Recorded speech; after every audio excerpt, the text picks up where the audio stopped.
All right, let's talk about taking a blog post, converting it into a script for a video, and what all of the SEO similarities are between blogs and videos. Let's break it down. All right, so we got a blog post. We're gonna turn it into a video, turn it into a script or outline, but script in this case. There are going to be some similarities of how we think about keywords and how we think about optimizing for SEO. So in this case, when I'm talking about making a video, I'm talking about we got a blog post, it's got a target keyword like video editing or something. And we want to now make a video out of that, targeting the same keyword, video editing for iPad, something like that. So we have the SEO work done. There's a lot of similarities. I like to kind of draw parallels between the script because you already did a lot of legwork in the blog post. You don't have to reinvent the wheel when you're turning it into a video script. Let's break down what these similarities are.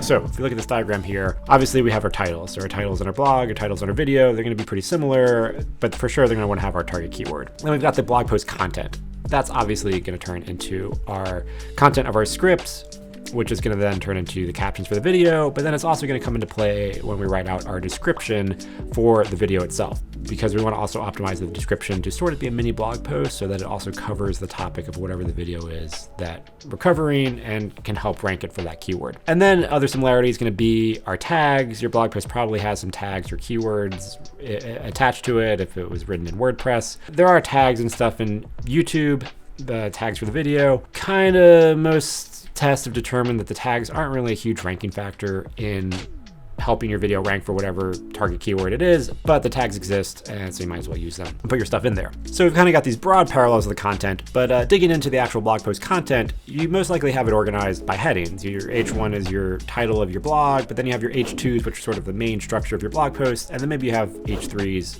or H4s inside that. But if you skim your article, you're going to have these headings that sort of give it a sense of structure. Those headings apply exactly to YouTube. In YouTube, when you're making sort of instructional, informative videos, it's got section headings, maybe not literally section headings inside the video, but you definitely want to have timestamps that mark the sections of where stuff happens inside your video. And so I see it as a very direct correlation, especially when you're adapting a blog post, that you're gonna have the H2s, the section headings are gonna be the spots where we put our timecode markers inside our video. Now, for most of our videos, we also use actual title cards that mark off sections, and we also make other designs that we sort of use as subsection design. So if there are like multiple things we need to break down within a section of a video, we have different style cards for each one, but you don't have to have that detailed.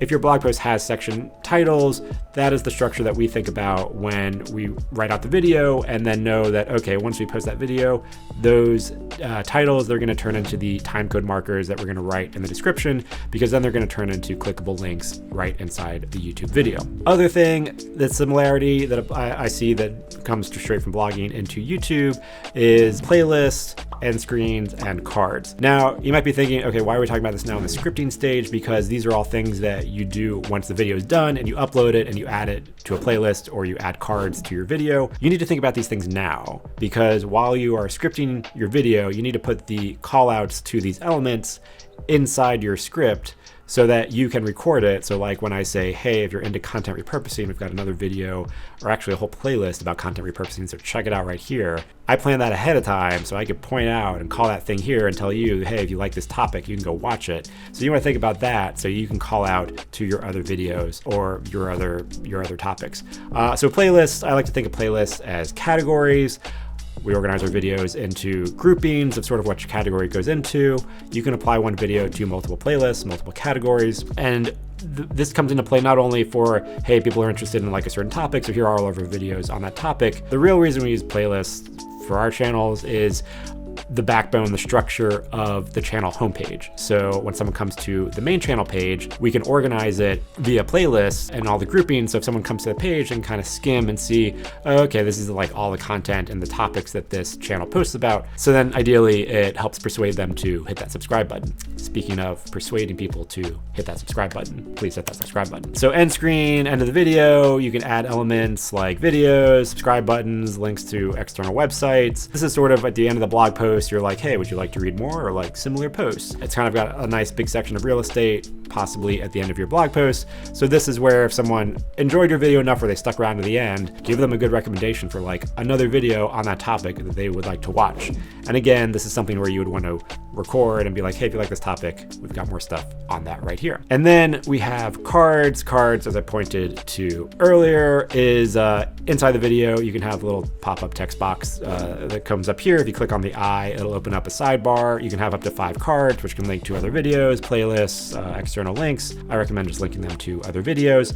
And so I like to think of these as internal links. So like if you follow content, if you follow like Nick from Content Distribution, they're big proponents of being able to grow blogs fast organically by creating a lot of pages and internally linking to all of those pages. You can also think of this as like topic clusters. So there isn't as direct of a correlation of like creating a bunch of videos and making sure you like link via cards to all those videos and being able to grow graphs. But I still like to think of it as internal linking, because if someone's into one video and you mention a topic, it's definitely worthwhile to like point it out and mention, hey, if you like this topic, you know, you can check out more. We got a whole video about it here. It's just telling people like what other content you have and how they could watch it. Also internally, we like to, well, not internally because you can see it. If we point out videos here in the cards, we also include a direct link to that YouTube page inside the video description. So if someone's scrolling in the description, we also have the links to those videos under more resources or like more videos you might like. All right, that's pretty much most of the similarities that comes into play. Obviously, there are a lot of differences.